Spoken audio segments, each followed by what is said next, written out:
아버지는 어머니의 수술비를 위해 저를 조금 모자라다고 하는 소위 바보에게 시집 보냈습니다. 신혼방 문이 닫히던 순간 저는 가슴이 뛰기 시작했어요. 결혼식장에서 사람들이 비웃던 소리가 다시 생각나기 시작했죠. 저 예쁜 애가 바보한테 시집 간다고? 집이 너무 어려워서 그런가 보네. 그런 말들이 날카로운 가시처럼 날아왔지만 저는 어머니를 살리기 위해선 어쩔 수 없다고 수없이 되뇌었어요. 이제 남편이 된 그 사람은 방 한편에 서서 손을 비비고 있는 모습이 다소 어색하긴 했지만 그냥 평범한 남자처럼 느껴지기도 했어요. 정말 사람들 말처럼 정신이 조금 모자라는 걸까요? 아니면 그렇게 한동안 침묵이 흘렀어요. 그런데 갑자기 남편이 입을 열었고 어쩌면 그때부터 제 인생을, 제 운명을 완전히 바꿔놓았는지도 모르겠어요. 안녕하세요. 저는 김서연이에요. 지금부터 들려드릴 이야기는 제가 28살에 겪었던 일입니다. 돌이켜보면 그때가 제 인생에서 가장 어둡고도 따뜻했던 시간이었던 것 같아요. 충남의 작은 시골 마을에서 태어나 자란 저희 가족은 그리 넉넉하지 않았습니다. 아버지는 마을 초등학교에서 30년 넘게 아이들을 가르치시는 선생님이셨어요. 매일 아침 7시면 학교로 나가셔서 저녁 늦게 돌아오시곤 했죠. 어머니는 작은 텃밭을 일구며 살림을 꾸려가셨습니다. 봄에는 상추와 깨잎을 심으시고 여름이면 오이와 토마토를 정성스럽게 키우셨어요. 저는 그런 부모님 밑에서 평범하게 자랐습니다. 학교에서 돌아오면 어머니가 끓여주신 된장찌개, 냄새가 집 안가득 퍼져 있었고 아버지는 늘 제 숙제를 봐주셨죠. 가난했지만 따뜻한 일상이었어요. 그런데 그해 봄, 꽃이 피기 시작할 무렵이었습니다. 어머니가 텃밭에서 일하시다가 갑자기 쓰러지신 거예요. 처음엔 단순히 과로라고 생각했습니다. 그런데 며칠이 지나도 몸이 회복되지 않으셨어요. 얼굴은 점점 누렇게 뜨고 식사도 제대로 못하시는 상태가 계속되었죠. 아버지는 급히 어머니를 큰 병원으로 모셨습니다. 검사 결과를 기다리는 동안 저희는 정말 불안했어요. 제가 병원 복도에서 기다리고 있는데 한참 후에 아버지가 의사 선생님과 함께 나오셨어요. 아버지의 얼굴은 하얗게 질려 있었습니다. 간에 문제가 생겼다고 하시네. 큰 수술을 받아야 한다고. 의사 선생님 말씀으론 수술비만 해도 3천만 원이 넘는다고 하시더라고요. 거기에 입원비와 치료비까지 합치면 5천만 원은 좋게 들 거라고 하셨어요. 저희 같은 서민 가정에선 감당할 수 없는 큰돈이었습니다. 그날부터 아버지는 완전히 달라지셨어요. 밤마다 책상 위에 앉아 계산기를 두드리며 이것저것 계산해 보시곤 했습니다. 퇴직금에 적금, 부어둔 보험금까지 모두 털어도 턱없이 부족했거든요. 아버지의 한숨소리가 밤마다 제 방까지 들려왔어요. 아버지, 제가 뭐라도 해보겠어요. 은행에서 대출을 받아보거나. 제가 그렇게 말씀드렸을 때 아버지는 고개를 저으시며 말씀하셨어요.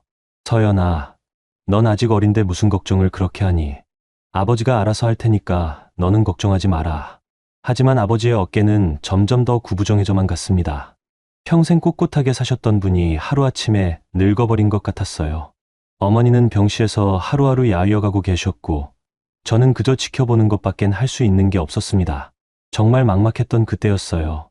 마을 이장님이 저희 집에 찾아오셨습니다. 평소엔 호탕하게 웃으시는 분인데 그날은 왠지 표정이 조심스러우셨어요. 한참을 뜸들이시더니 이런 말씀을 하시는 거예요. 김 선생님, 혹시 서연이 시집 보낼 생각 있으신가요? 아버지의 표정이 굳어졌습니다. 이장님은 계속해서 말씀하셨어요. 옆면에 큰 농장을 운영하는 부잣집이 있는데 그 집 외아들이 장가를 못 들어서 집안에서 고민이라고 하시더라고요. 그런데 그 집 아들이 좀 어릴 때 교통사고를 당해서 정신이 조금 부족하다고 하네요. 그래서 인근에서 시집 보낼 집을 찾지 못하고 있다고. 그 말을 들은 순간 아버지의 얼굴이 창백해지셨습니다. 저도 마찬가지였어요. 하지만 이장님의 다음 말에 저희는 할 말을 잃었습니다. 대신 혼수는 넉넉히 준다고 하네요. 현금으로 5천만 원 정도는. 그 금액은 정확히 어머니 수술비와 치료비를 합친 것과 맞아떨어졌어요. 우연의 일치라고 하기엔 너무 정확한 숫자였습니다. 이장님이 돌아가신 후 집 안은 한동안 조용했습니다. 아버지는 하루 종일 말씀을 하지 않으셨고 저도 무엇을 말해야 할지 몰랐어요. 그날 밤 어머니 병실에서 돌아온 아버지는 방에서 나오지 않으셨습니다. 사흘이 지났을 때였어요. 저는 아버지 앞에 앉아 조심스럽게 말했습니다. 아버지, 제가 가겠어요. 아버지의 눈에서 눈물이 흘러내렸어요. 평생을 강직하게 사시던 아버지가 딸 앞에서 우시는 모습을 보는 게 그렇게 가슴 아플 수가 없었습니다. 서연아, 아버지가 무능해서 미안하다. 이런 선택을 하게 해서. 아니에요, 아버지. 이것도 인연이라고 생각해요.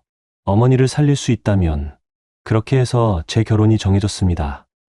상대방을 만나본 적도 없었고 얼굴도 모르는 채로 말이에요. 결혼 준비는 정말 서둘러서 이루어졌습니다. 신랑 측에서 웨딩드레스며 예단까지 모든 걸 준비해 주셨어요. 마을 사람들은 수군거리기 시작했습니다. 김 선생님 딸이 바보한테 시집 간다더라. 집이 너무 어려워서 그런가 보네. 안 됐다. 정말. 그래도 돈은 많이 받았을 거 아니야? 그런 시선들과 소문들이 따갑게 느껴졌지만 저는 꾹 참았습니다. 어머니를 살리기 위한 일이니까요. 결혼식은 정말 간소하게 치러졌습니다. 신랑 측에서는 몇 명 안 되는 가족분들만 오셨고 저희 쪽에서도 아버지와 친척 몇 분만 참석하셨어요. 평상시였다면 마을 사람들이 많이 와서 축하해줬을 텐데 그날은 다들 멀리서 구경만 할 뿐이었죠. 신랑인 박도윤 씨는 생각보다 평범해 보였어요. 키도 크고 얼굴도 준수한 편이었습니다. 정장을 입은 모습도 나름 듬직해 보였죠.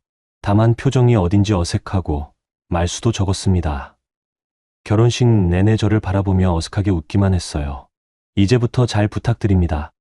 제가 인사를 드렸을 때 그분은 고개만 끄덕이며 대답하셨어요. 네, 저도요. 잘 부탁드릴게요. 목소리는 생각보다 낮고 차분했습니다. 그런데 어딘지 어린아이 같은 순수함이 느껴졌어요. 결혼식이 끝나고 신혼집으로 가는 길, 저는 차창 밖을 바라보며 생각했습니다. 앞으로 이 사람과 어떻게 살아가야 할까? 정말 사람들 말처럼 정신이 부룩한 걸까? 무섭다는 생각보다는 막막하다는 느낌이 더 컸어요. 시댁은 정말 큰 저택이었습니다. 저희 집 열채는 좋게 들어갈 것 같은 규모였어요. 대문을 들어서자마자 넓은 정원이 펼쳐졌고 한옥과 양옥이 조화롭게 어우러진 건물들이 눈에 들어왔습니다. 정원에는 백일홍과 장미가 가지런히 심어져 있었고 분수대 하나가 작은 물소리를 내며 돌아가고 있었어요. 신혼방도 따로 마련되어 있었습니다. 깔끔하게 정리된 방 안에는 새 이불과 가구들이 준비되어 있었죠. 화장대며 옷장까지 모든 게 새 것이었어요. 그런데 막상 그 방 문이 닫히자 갑자기 현실이 실감났습니다. 이제 정말 이 사람의 아내가 된 거구나. 그때까지만 해도 저는 이 결혼이 어떤 의미를 갖게 될지 전혀 몰랐습니다. 단순히 어머니를 살리기 위한 거래라고만 생각했거든요. 하지만 그날 밤 제 운명을 완전히 바꿀 작은 사건이 일어났어요. 신혼방 문이 닫히던 순간 저는 가슴이 뛰기 시작했어요. 두려움과 긴장이 섞인 복잡한 감정이었습니다. 방 안은 생각보다 넓고 아늑했어요. 크림색 벽지에 따뜻한 조명이 은은하게 퍼져 있었고 창가에는 하얀 커튼이 바람에 살랑거렸습니다. 침대 옆 화장대 위에는 작은 꽃병에 담긴 장미 한 송이가 놓여 있었어요. 누군가 정성스럽게 준비한 흔적들이 곳곳에 보였습니다. 박도윤 씨는 방 한편에 서서 어색하게 손을 비비고 있었어요. 결혼식 때 입었던 정장 대신 편안한 셔츠와 바지로 갈아입은 모습이었죠. 키가 크고 어깨도 넓어서 첫인상은 나쁘지 않았지만 뭔가 어색한 분위기가 감돌았습니다. 앉으세요. 그분이 침대 끝자락을 가리키며 말했어요. 목소리는 여전히 낮고 차분했지만 어딘지 어린아이 같은 느낌이 들었습니다. 저는 조심스럽게 침대 가장자리에 앉았어요. 오늘 많이 피곤하셨죠? 그분이 저를 바라보며 물었습니다. 눈빛은 맑고 순수했지만 어딘지 초점이 흐릿한 느낌이었어요. 사람들이 말하는 게 정말일까 하는 생각이 들었습니다. 네, 조금요. 저는 짧게 대답했어요. 사실 피곤한 게 아니라 불안했거든요. 이 사람과 앞으로 어떻게 지내야 할지, 정말 부부로서 살아갈 수 있을지 걱정이 앞섰습니다. 그분은 계속 서 있었어요. 마치 제가 허락해야 움직일 수 있다는 듯이 조심스러워했습니다. 손을 어디에 둘지 몰라 하는 모습이 정말 어린아이 같았어요. 뭐 필요한 거 있으세요? 그분이 또 물었습니다. 같은 질문을 계속 반복하는 것 같았어요. 뭔가 말을 해야 한다는 강박이 있는 것처럼 보였습니다. 저는 고개를 저었어요. 사실 필요한 게 뭔지도 잘 모르겠었거든요. 이런 상황이 처음이라 어떻게 행동해야 할지 막막했습니다. 그런데 그때였어요. 그분이 갑자기 방 안쪽으로 걸어가더니 옷장 뒤에서 뭔가를 꺼내는 거예요. 작은 하얀 상자였는데 조심스럽게 두 손으로 들고 있었습니다. 이게 뭐죠? 제가 물어보니까 그분의 얼굴에 환한 미소가 떠올랐어요. 그 순간만큼은 정말 순수한 아이 같았습니다. 케이크예요. 아내가. 아니, 당신이 배고플까봐 숨겨놨어요. 상자를 열자 작은 딸기 케이크가 나타났어요. 크기도 작고 장식도 화려하지 않은 동네 빵집에서 파는 평범한 케이크였습니다. 하지만 그 케이크를 바라보는 그분의 눈빛이 너무 진지해서 저는 할 말을 잃었어요. 결혼식 때 음식을 많이 못 드셨잖아요. 혹시 배고프실까봐. 그분이 설명하는 모습이 정말 순진했어요. 마치 자신이 대단한 일을 해냈다는 듯 뿌듯해했습니다. 저는 그 모습을 보면서 뭔가 이상한 감정이 올라왔어요. 결혼식 내내 저는 정말 아무것도 먹지 못했거든요. 긴장과 불안 때문에 목구멍으로 넘어가지 않았어요. 그런데 이 사람은 그걸 지켜보고 있었던 거예요. 그리고 제가 배고플까 봐 미리 케이크를 준비해뒀다는 거죠. 언제 준비하신 거예요? 제가 물어보니까 그분이 머리를 긁적이며 대답했어요. 어제 어머니랑 같이 가서 샀어요. 어머니가 신부는 결혼식 날 많이 긴장해서 밥을 못 먹는다고 하셔서. 그 말을 듣는 순간 제 가슴 한 구석이 따뜻해졌어요. 이 사람이 정말 저를 생각해서 한 일이었구나 싶었거든요. 거래로 맺어진 결혼이지만 최소한의 배려는 해주려고 했던 거예요. 고마워요. 제가 그렇게 말하니까 그분의 얼굴이 더욱 환해졌어요. 정말 아이 같은 순수한 기쁨이었습니다. 케이크는 달콤했어요. 그리 비싸 보이지도 않고 특별해 보이지도 않았지만 제가 먹어본 케이크 중에서 가장 따뜻한 맛이었어요. 그분도 저와 함께 조금씩 드셨는데 정말 조심스럽게 포크를 들고 있었습니다. 맛있어요? 그분이 물었어요. 진짜로 궁금해하는 표정이었어요. 네, 정말 맛있어요. 제가 대답하자 그분이 안도하는 표정을 지었어요. 마치 큰 걱정을 덜어낸 것 같았습니다. 케이크를 다 먹고 나니 시간이 꽤 늦어졌어요. 밖에서는 벌레의 소리와 바람 소리만 들렸습니다. 그분은 여전히 침대에서 떨어진 의자에 앉아 있었어요. 이제 잘까요? 제가 조심스럽게 물어봤어요. 사실 어떻게 해야 할지 몰랐거든요. 신혼 첫날 밤이니까 뭔가 특별한 일이 있어야 하는 건 아닌지 그런 생각들이 복잡하게 얽혀 있었습니다. 네, 그러세요. 저는 소파에서 잘게요. 그분이 방 안쪽에 있는 작은 소파를 가리켰어요. 저는 깜짝 놀랐습니다. 소파에서요? 왜요? 아직 낯선 사이니까요. 당신이 불편하실까봐. 그분의 배려였어요. 거래 결혼이긴 하지만 저를 강요하지 않으려는 마음이 느껴졌습니다. 그 순간 제 마음속에서 뭔가가 움직이는 걸 느꼈어요. 이 사람은 사람들이 말하는 것과는 다른 것 같았어요. 순수하긴 하지만 바보는 아니었습니다. 오히려 저보다 더 섬세하고 배려심이 깊은 사람이라는 생각이 들었어요. 괜찮아요. 침대가 크니까 같이 써도 될 것 같아요. 제가 그렇게 말하니까 그분이 깜짝 놀라며 저를 바라봤어요. 정말요? 불편하지 않으세요? 네, 괜찮아요. 그날 밤 저희는 침대의 한 끝에서 잤어요. 그분은 정말 조용했어요. 숨소리도 거의 들리지 않을 정도로 조심스럽게 누워 있었습니다. 저는 천장을 바라보며 생각했어요. 이 결혼이 생각만큼 나쁘지 않을 수도 있겠다고 말이에요. 물론 사랑해서 결혼한 건 아니지만 최소한 이 사람은 저를 해치지 않을 것 같았거든요. 오히려 저를 보호해 주려고 할 것 같았어요. 그런데 그때는 몰랐습니다. 이 사람이 단순히 순수한 게 아니라는 걸 말이에요. 그 뒤에 숨겨진 진실이 있다는 것도 전혀 몰랐죠. 다음 날 아침, 일찍 일어난 저는 창문 너머로 넓은 정원을 바라봤어요. 새들이 지저귀고 있었고 아침 햇살이 따뜻하게 들어왔습니다. 그분은 아직 깊게 잠들어 있었어요. 잠든 모습도 정말 평온해 보였습니다. 그때 문득 생각했어요. 어쩌면 이 결혼이 제가 생각했던 것보다 훨씬 복잡할지도 모른다고 말이에요. 어머니를 살리기 위해 시작된 일이었지만 이제는 새로운 인생이 시작된 거니까요. 하지만 그때만 해도 저는 몰랐습니다. 이 평온한 아침이 얼마나 오래 갈지, 그리고 이 집에 숨겨진 비밀이 무엇인지 전혀 알지 못했어요. 신혼 첫날 밤이 지나고 맞은 아침은 참 평온했어요. 창문 너머로 들어오는 햇살이 따뜻했고 정원에서는 새들이 지저귀고 있었습니다. 그런데 막상 일어나니까 긴장이 되더라고요. 이제 시댁 식구들과 첫 아침을 함께 해야 한다는 생각 때문이었어요. 박도윤 씨는 저보다 일찍 일어나셨나 봐요. 침대 한쪽이 이미 정리되어 있었거든요. 정말 깔끔하게 이불까지 개켜져 있었어요. 어디 갔을까 하고 찾아보니까 화장실에서 세수하는 소리가 들렸습니다. 저는 서둘러 옷을 갈아입고 머리를 정리했어요. 결혼할 때 가져온 옷 중에서 가장 단정해 보이는 블라우스와 치마를 골랐습니다. 첫인상이 중요하니까요. 일어나셨어요? 도윤 씨가 화장실에서 나오며 말했어요. 얼굴을 씻고 머리를 빗은 모습이 어제보다 훨씬 깔끔해 보였습니다. 네, 잘 잤어요. 그럼 아래로 내려가서 가족들과 인사드릴까요? 그분의 말에 저는 괜히 긴장이 되었어요.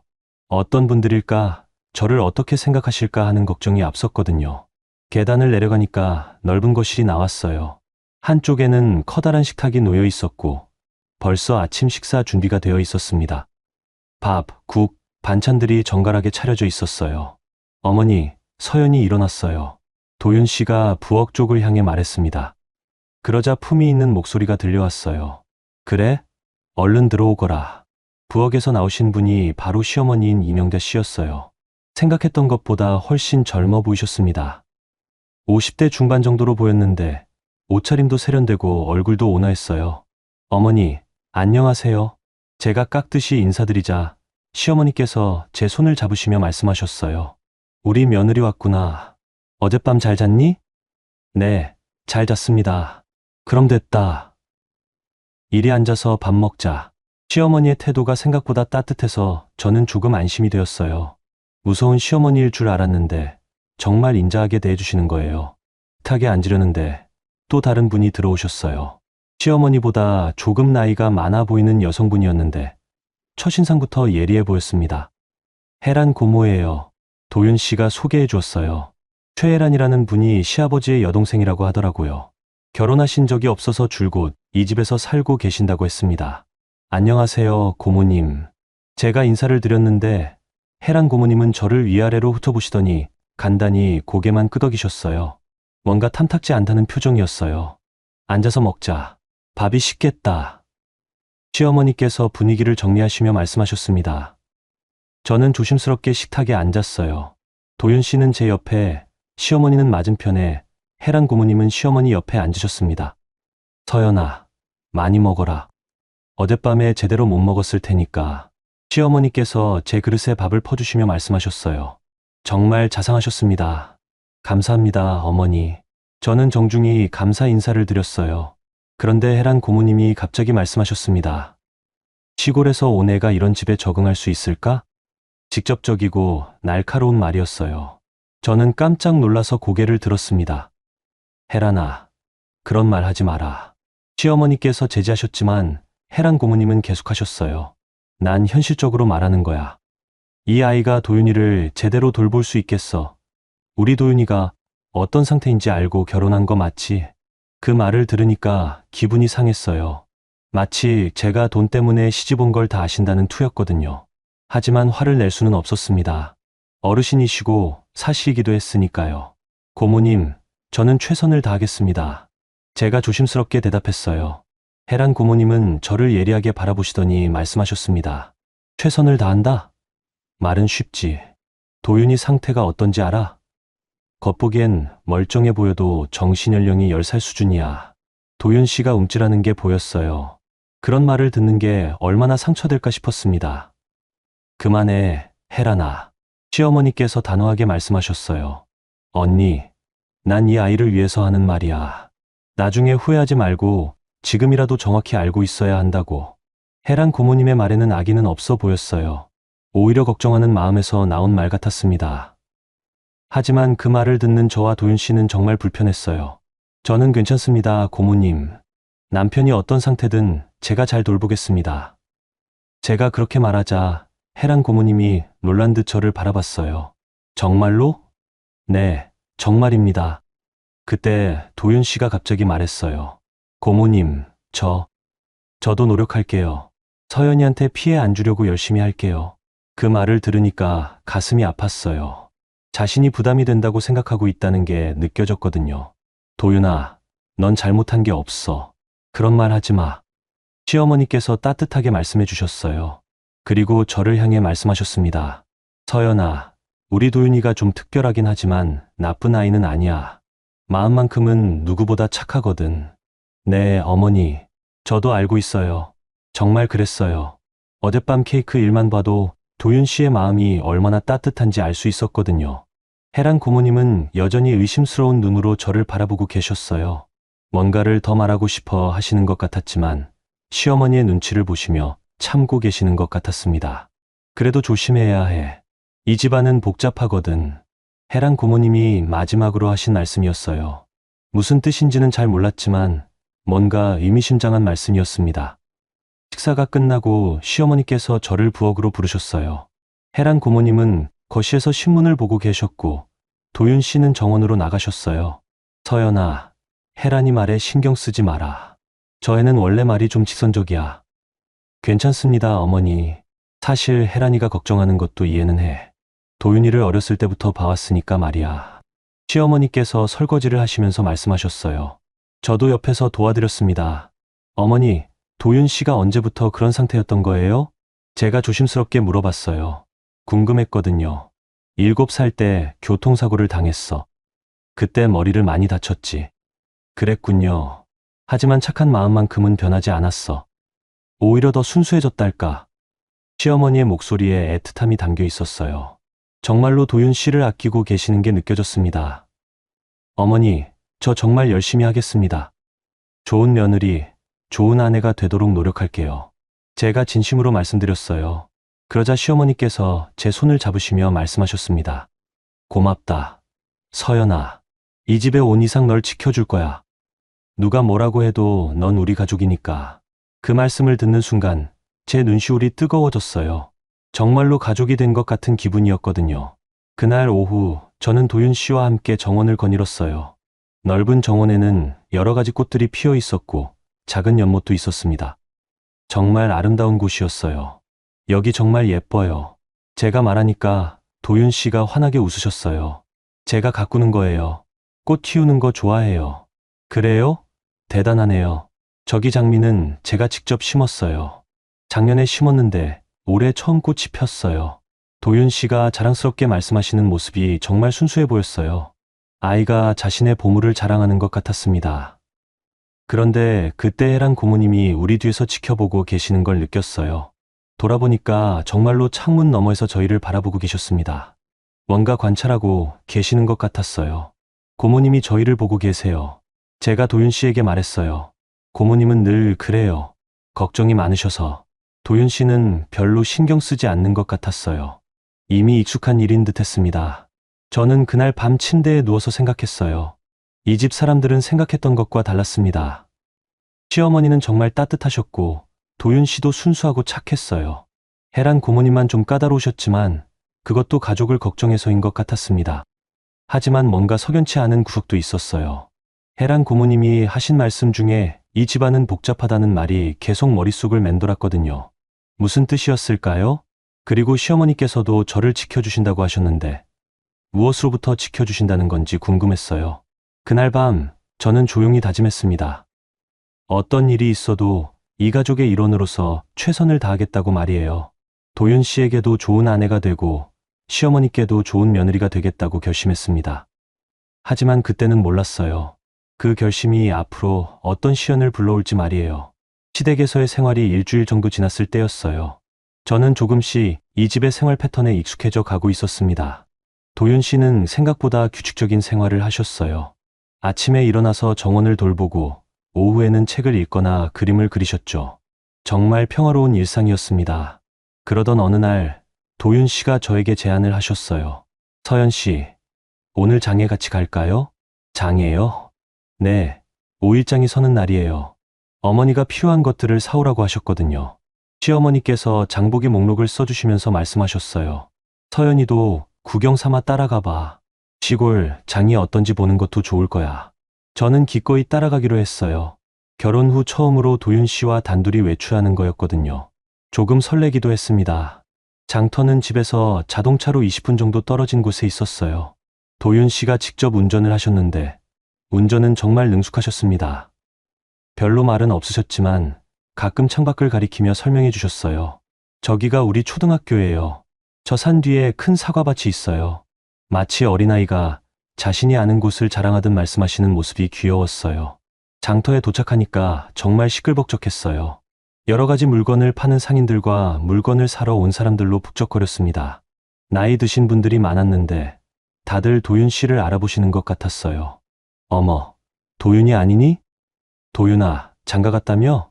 이분이 새댁이구나. 사람들이 반갑게 인사하며 저를 소개해달라고 하셨어요. 도윤 씨는 어색해하면서도 정중하게 인사를 하셨습니다. 네, 제 아내 서연이에요. 어머, 정말 예쁘네. 도윤이가 복 받았구나. 사람들의 반응은 생각보다 따뜻했어요. 마을 사람들이 도윤 씨를 정말 아끼고 있다는 게 느껴졌습니다. 저희는 시어머니께서 부탁하신 물건들을 하나씩 사기 시작했어요. 쌀, 채소, 생선 등등. 도윤 씨는 가격 흥정도 잘하셨고 좋은 물건을 고르는 눈도 있으셨어요. 이거 신선해 보이네요. 제가 말하자 도윤 씨가 환하게 웃으며 대답하셨어요. 어머니가 가르쳐 주셨거든요. 좋은 건 고르는 법을. 그런데 장보기가 거의 끝날 무렵이었어요. 한 여자분이 우리 앞에 다가왔습니다.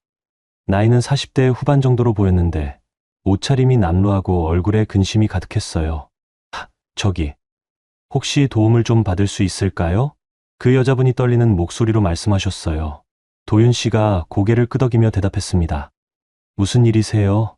아이가 갑자기 아파서 병원에 가야 하는데 돈이 부족해서요. 정말 급해서 이렇게 부탁드려요. 그 여자분의 눈에는 눈물이 고여 있었어요. 정말 절박해 보였습니다. 도윤 씨는 잠시 망설이시다가 지갑을 꺼내셨어요. 얼마나 필요하세요? 10만 원만. 정말 10만 원만 있으면 돼요. 꼭 갚을게요. 도윤 씨는 주저없이 지갑에서 10만 원을 꺼내서 그 여자분에게 건네셨어요. 갚지 않으셔도 돼요. 아이가 빨리 나으면 좋겠어요. 그 여자분이 연신 고맙다고 인사를 하며 급하게 사라졌어요. 저는 도윤 씨의 그런 모습에 감동받았습니다. 정말 순수하고 착한 마음씨였어요. 정말 좋은 일 하셨어요. 제가 말하니까 도윤 씨가 수줍게 웃으셨어요. 도움이 필요한 분이니까요. 그런데 30분쯤 지났을 때였어요. 저희가 주차장으로 가던 중에 아까 그 여자분을 다시 봤습니다. 그런데 이상한 게 다른 사람에게도 똑같은 이야기를 하고 있는 거예요. 아이가 갑자기 아파서 병원에 가야 하는데 똑같은 말, 똑같은 표정으로 다른 사람에게 돈을 달라고 하고 있었어요. 그 순간 저는 깨달았습니다. 사기였다는 걸 말이에요. 제 가슴에 불이 붙었어요. 도윤 씨의 순수한 마음을 이용한 게 너무 화가 났거든요. 그런 선한 마음을 조롱한 거나 다름없었어요. 도윤 씨, 저 여자 봐요. 제가 도윤 씨에게 가리켜 보였어요. 도윤 씨도 그 장면을 보시고는 당황하셨습니다. 어? 저분이 사기예요. 우리를 속인 거예요. 도윤 씨의 얼굴이 상처받은 표정으로 변했어요. 믿었던 사람에게 배신당한 아이의 표정이었습니다. 저는 정말 도와주고 싶었는데. 알아요. 당신은 잘못 없어요. 저는 도윤 씨의 손을 잡았어요. 그리고 그 여자에게 다가갔습니다. 저기요. 그 여자가 돌아봤는데 저를 보자 당황하는 기색이 역력했어요. 아까 저희한테 돈 빌려간 거 기억나세요? 그게 지금 다른 분한테도 똑같은 말하고 계시네요? 주변 사람들이 하나둘씩 모여들기 시작했어요. 그 여자의 얼굴이 점점 창백해졌습니다. 아니에요. 오해예요. 오해가 아니에요. 저희가 다 봤어요. 그 여자는 급하게 자리를 뜨려고 했어요. 하지만 저는 그냥 둘 수 없었습니다. 돈 돌려주세요. 뭐라고요? 저희 남편한테 받은 돈 돌려주시라고요. 주변에서 구경하던 사람들이 웅성거리기 시작했어요. 상황을 파악한 몇 분이 저희 편을 들어주셨습니다. 아이고, 요즘 이런 사람들이 있구나. 어떻게 그런 식으로 사기를 칠 수가 있어? 그 여자는 결국 도윤 씨에게서 받은 돈을 돌려줄 수밖에 없었어요. 손이 떨리며 10만 원을 내미는 모습이 초라해 보였습니다. 다시는 이런 짓 하지 마세요. 사람들의 선한 마음을 이용하는 건 정말 나쁜 일이에요. 제가 단호하게 말하자 그 여자는 고개를 숙이며 황급히 자리를 떴어요. 도윤 씨는 그 모든 과정을 조용히 지켜보고 계셨어요. 돈을 돌려받긴 했지만 표정은 여전히 어두웠습니다. 괜찮아요? 제가 물어보니까 도윤 씨가 고개를 끄덕이셨어요. 네, 괜찮아요. 고마워요, 서연 씨. 뭐가 고마워요? 저를 도와주셔서요. 혼자였다면 그냥 당하고 말았을 거예요. 그 말을 들으니까 가슴이 뭉클했어요. 이 사람은 자신이 당한 것보다 제가 도와준 것에 더 감사해하고 있었거든요. 차에서 집으로 돌아가는 길에 도윤 씨가 말씀하셨어요. 저 앞으로도 도움이 필요한 사람이 있으면 도와줄 거예요. 그래도 조심하셔야 해요.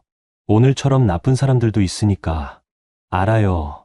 하지만 나쁜 사람 때문에 좋은 일을 안 할 수는 없잖아요.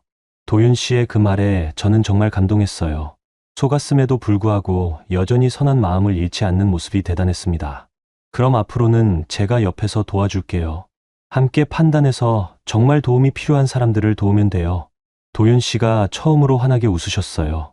정말 기쁜 표정이었습니다. 정말요? 네, 정말이에요. 그날 밤 저는 처음으로 도윤 씨에 대해 진짜 마음을 열게 되었어요. 단순히 불쌍해서 돌봐줘야 할 사람이 아니라 존경할 만한 사람이라는 걸 깨달았거든요. 시어머니께 그날 있었던 일을 말씀드리자 정말 기뻐하셨어요. 서연이가 우리 도윤이를 잘 지켜줬구나. 고맙다. 당연한 일이에요, 어머니. 혜란 고모님도 이번에는 별다른 말씀을 하지 않으셨어요. 오히려 제가 도윤 씨를 보호한 것에 대해 인정하시는 듯한 표정이었습니다. 그날 이후로 저와 도윤 씨의 관계는 확실히 달라졌어요. 이전에는 어색하고 조심스러웠다면 이제는 진짜 부부 같은 느낌이 들기 시작했습니다. 도윤 씨도 저에 대한 태도가 바뀌셨어요. 더 편하게 말씀하시고 때로는 장난도 치셨죠. 정말 순수한 장난이었지만 그런 모습이 귀여웠어요.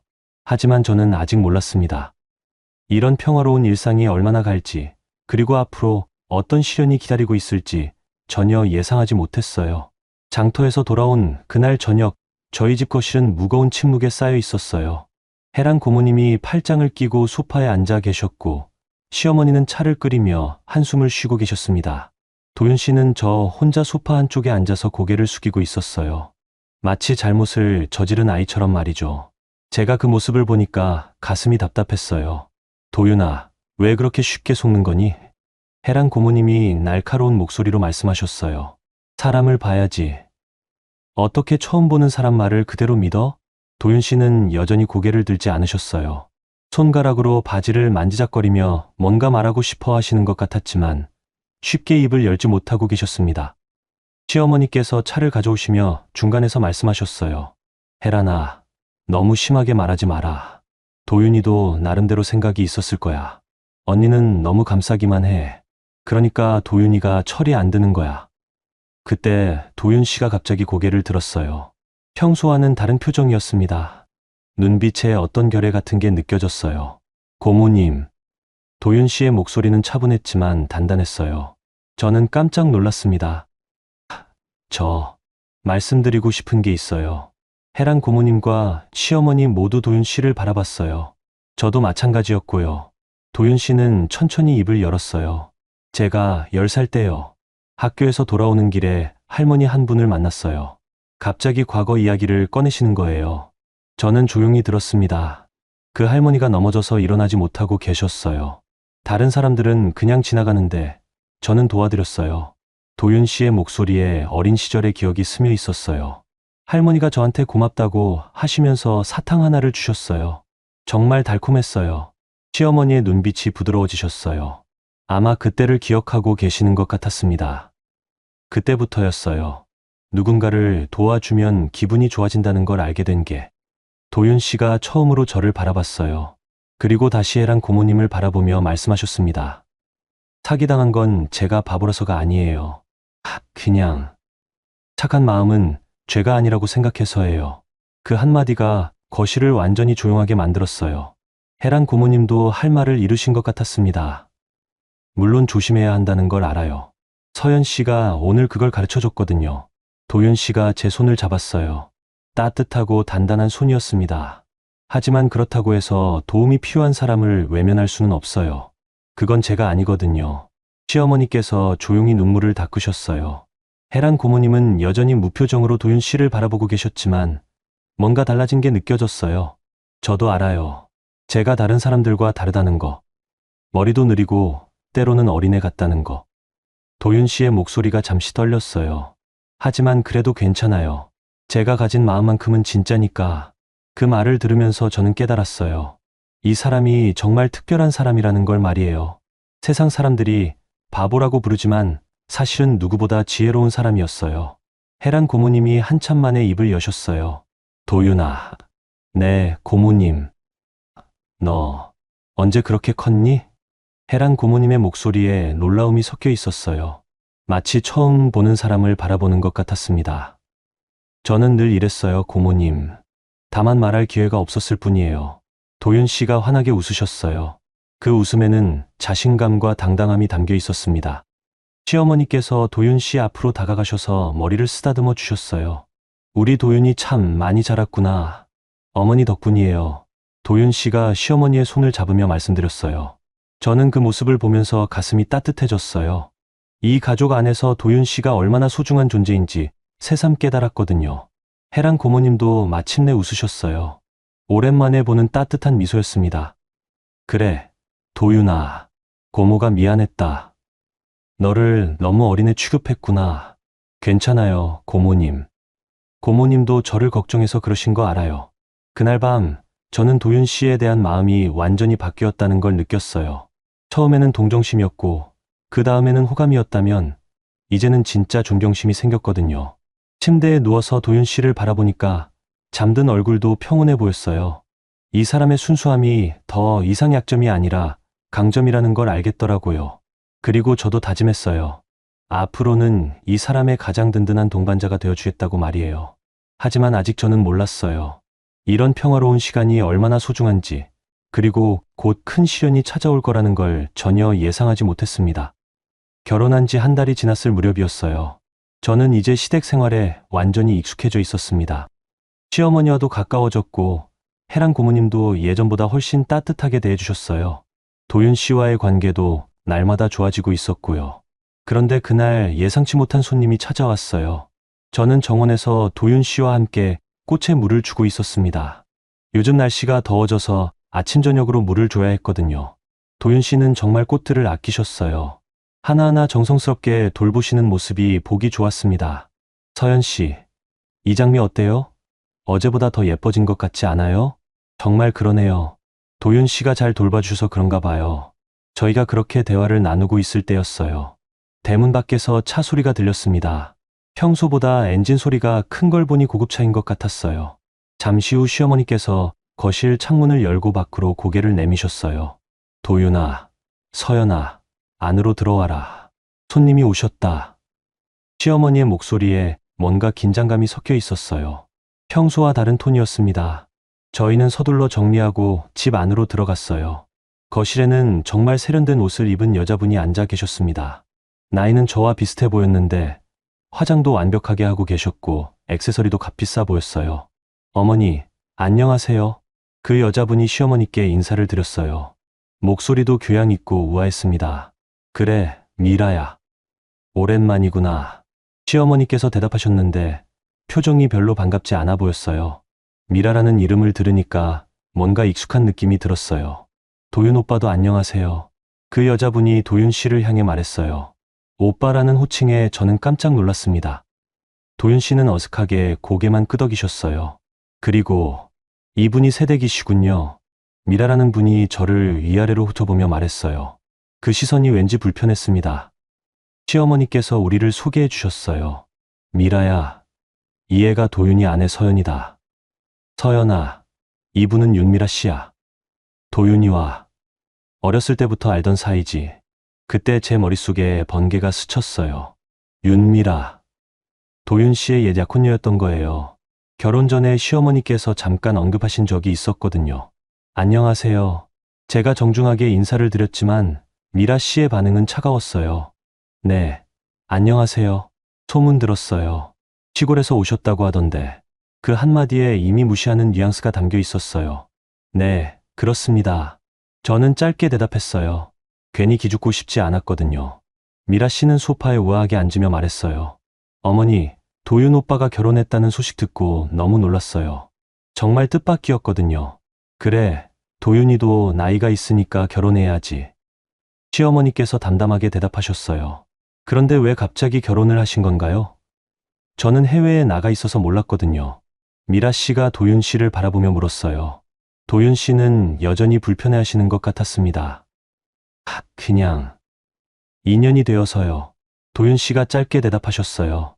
2년이요? 어떤 인연인지 궁금하네요. 미라 씨의 질문이 점점 날카로워졌어요. 저를 의식한 질문이라는 게 느껴졌습니다. 그때 혜란 고모님이 거실로 들어오셨어요. 미라 씨를 보자 표정이 굳어지셨습니다. 어머, 미라 씨 아니야? 안녕하세요, 고모님. 언제 들어왔어? 해외에 나가 있다고 들었는데. 얼마 전에 들어왔어요. 도윤 오빠 결혼 소식 듣고 인사드리러 왔어요. 혜란 고모님은 미라 씨 옆에 앉으시며 날카로운 눈으로 바라보셨어요. 그래, 인사는 받았으니까 이제 가면 되겠네. 직설적인 말씀이었어요. 혜란 고모님도 미라 씨를 별로 환영하지 않으시는 것 같았습니다. 고모님, 너무 서두르지 마세요. 오랜만에 왔는데 조금 더 있어도 되지 않나요? 미라 씨가 웃으며 말했지만 그 웃음이 가짜 같았어요. 도윤 오빠, 요즘 어떻게 지내세요? 미라 씨가 갑자기 도윤 씨에게 다가갔어요. 너무 가까이 앉는 바람에 저는 불편했습니다. 좋아요. 도윤 씨가 간단히 대답하셨어요. 결혼 생활은 어때요? 많이 달라졌겠어요. 네, 좋아요. 도윤 씨는 같은 대답만 반복하셨어요.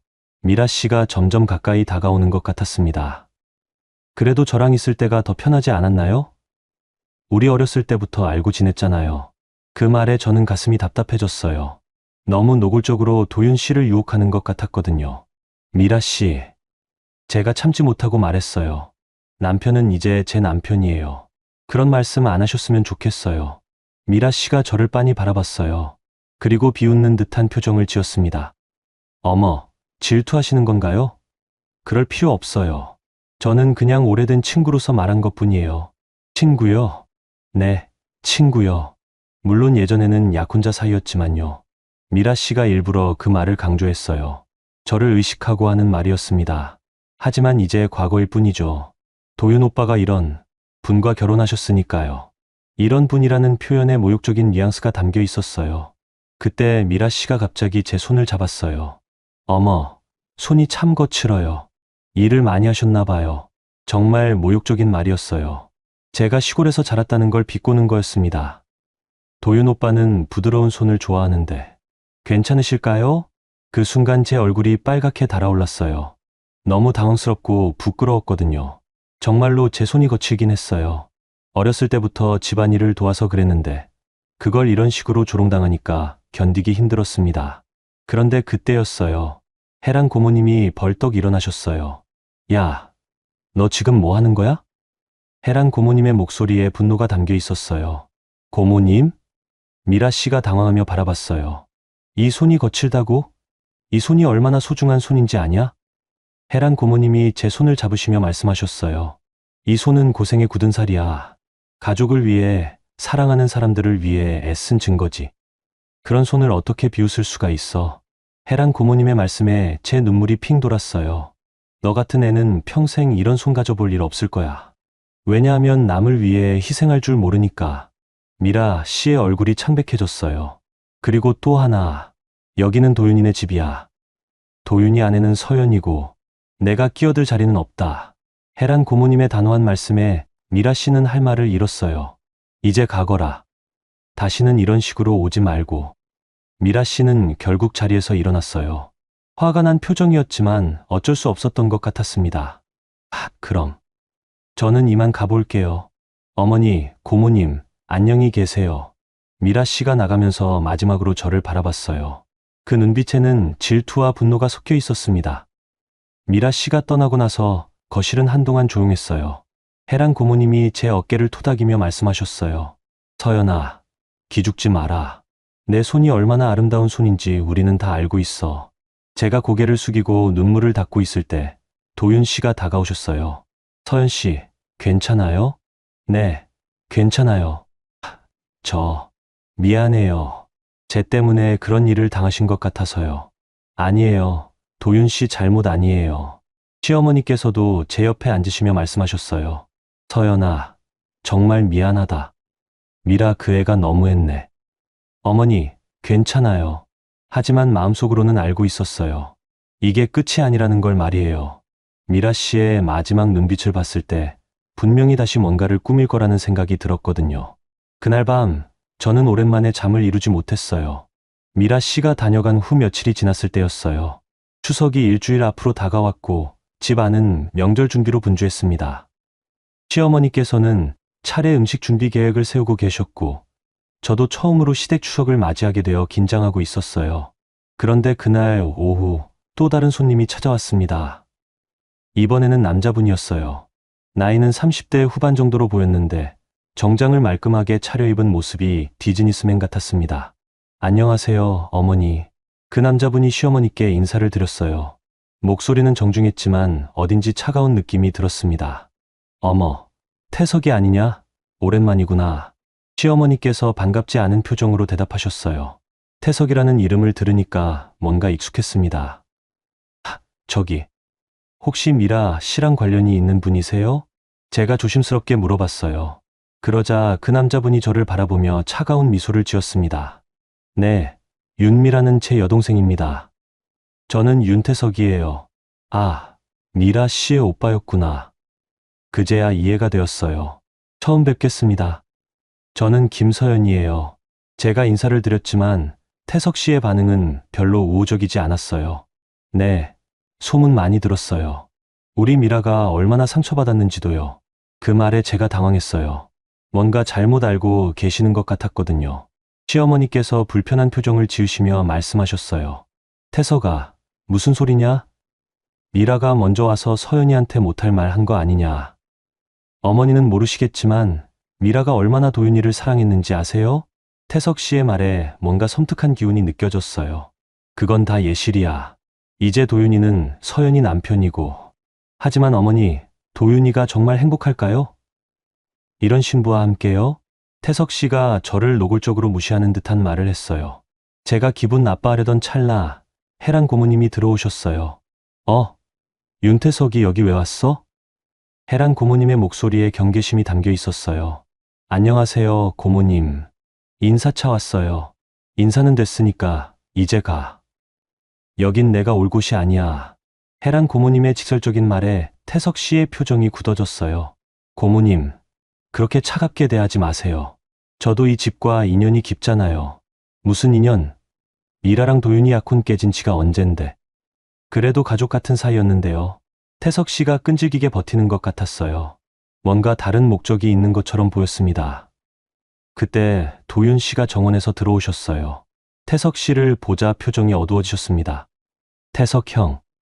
도윤 씨가 어색하게 인사를 했어요. 도윤아, 잘 지내냐? 결혼 축하한다.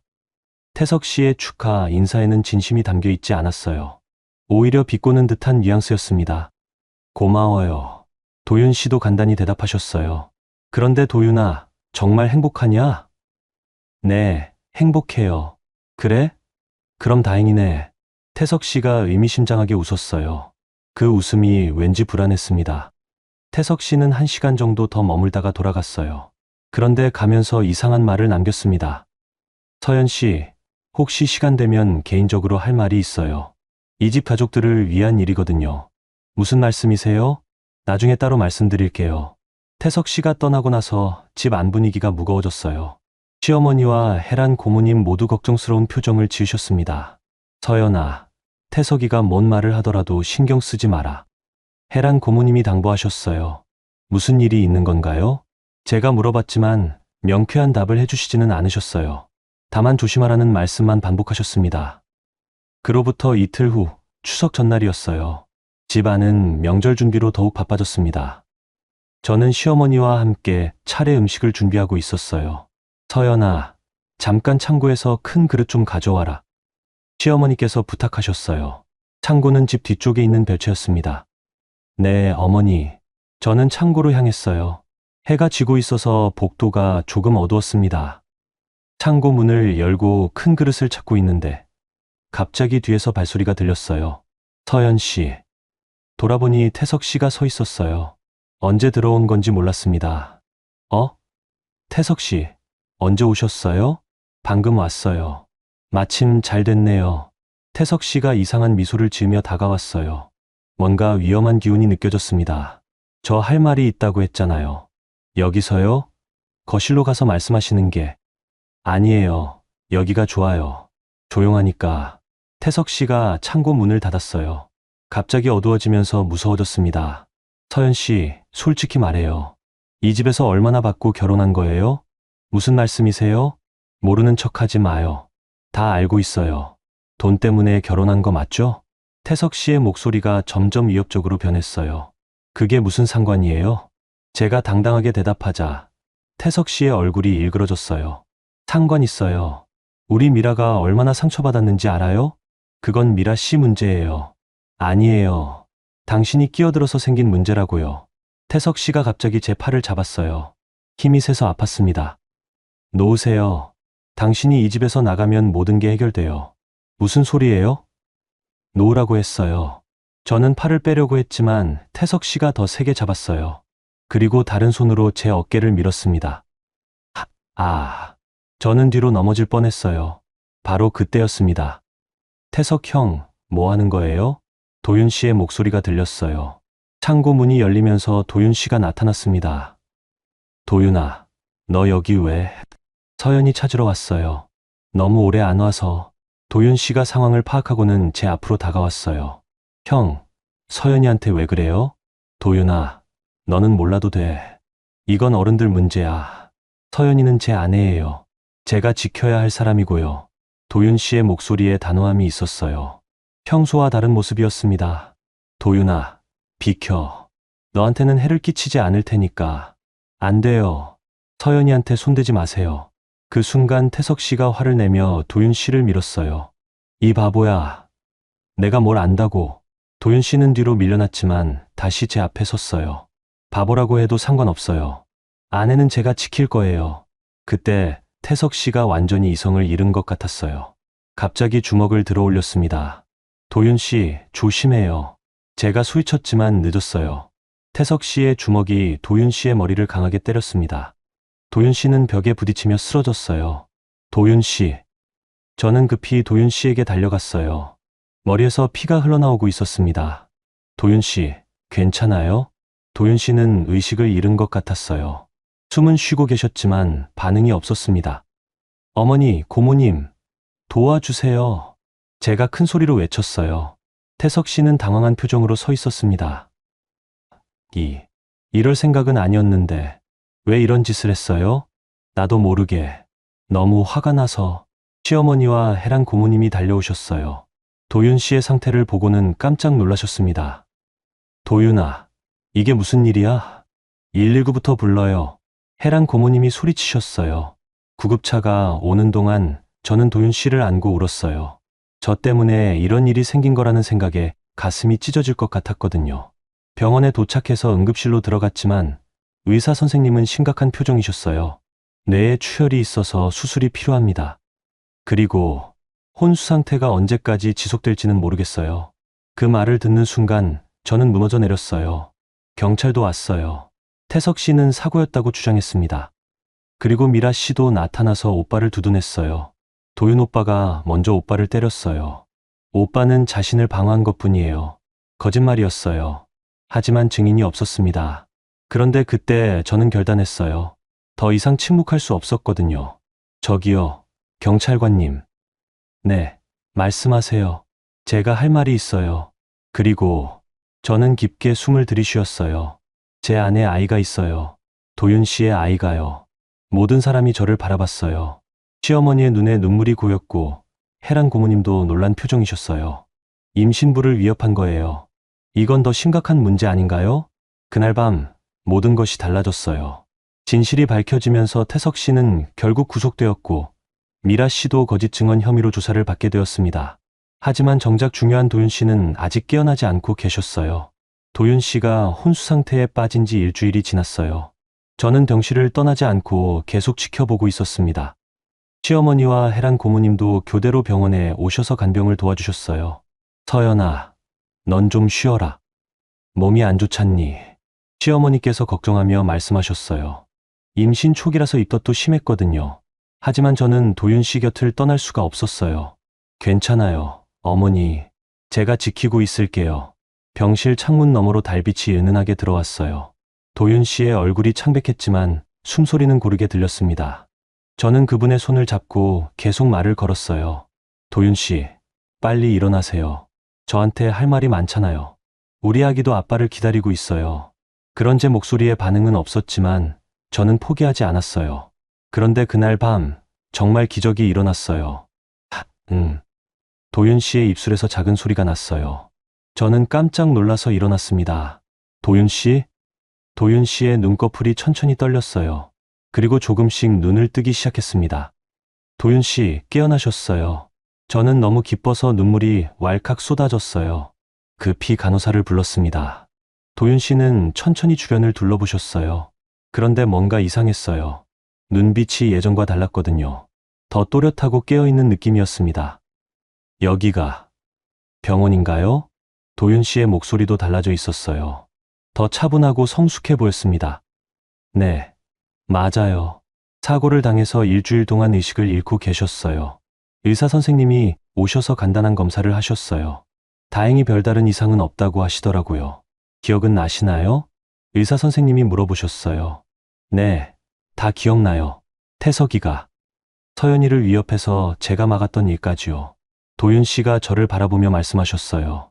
그 눈빛에 걱정이 담겨 있었습니다. 서연 씨, 괜찮으세요? 다치진 않았죠? 네, 저는 괜찮아요. 도윤 씨가 저를 지켜줬으니까요.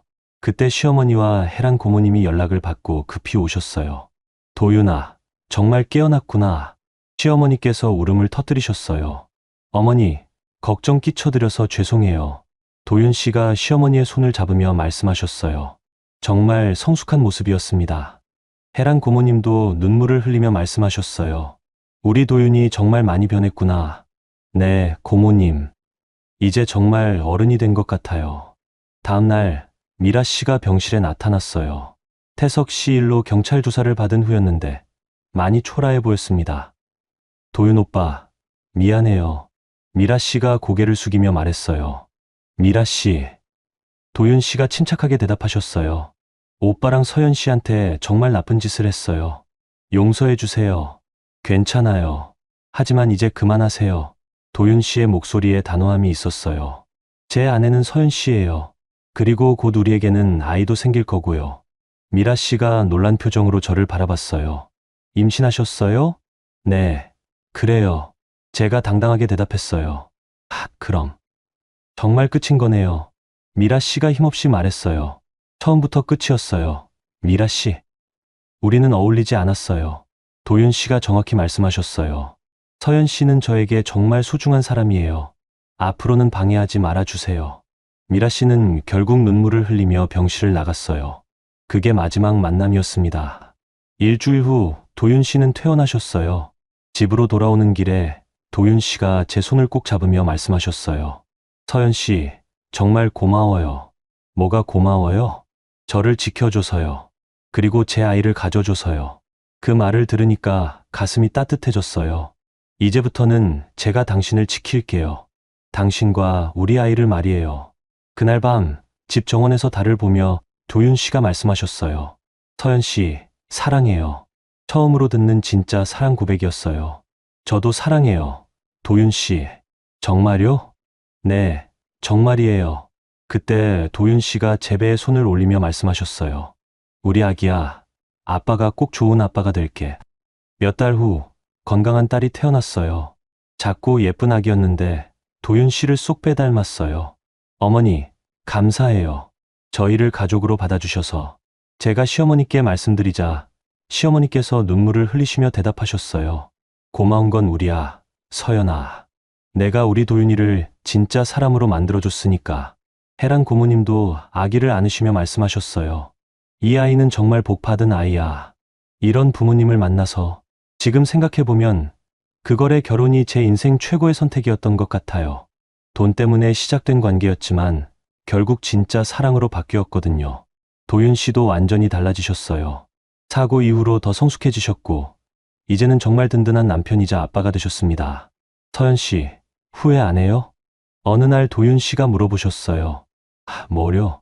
저 같은 사람과 결혼한 거 전혀 후회 안 해요. 오히려 감사하죠. 왜요? 진짜 사랑이 뭔지 알게 해주셔서요. 그 말에 도윤 씨가 환하게 웃으셨어요. 저도 같은 마음이에요. 이제 저희는 정말 행복한 가정을 이루고 살고 있어요. 어려운 시작이었지만 결국 모든 게 잘 풀렸죠. 때로는 시작이 중요한 게 아니라 어떻게 끝을 맺느냐가 더 중요한 것 같아요. 저희의 사랑 이야기는 이렇게 해피엔딩으로 막을 내렸습니다. 여러분, 서연과 도윤의 이야기는 어떠셨나요? 돈으로 시작된 결혼이 진정한 사랑으로 바뀌는 모습을 보며 저도 많은 걸 느꼈어요. 때로는 시작이 완벽하지 않아도 괜찮다는 걸 말이죠. 중요한 건 서로를 진심으로 아끼고 지켜주려는 마음이니까요. 여러분도 어려운 상황에 있다면 포기하지 마세요.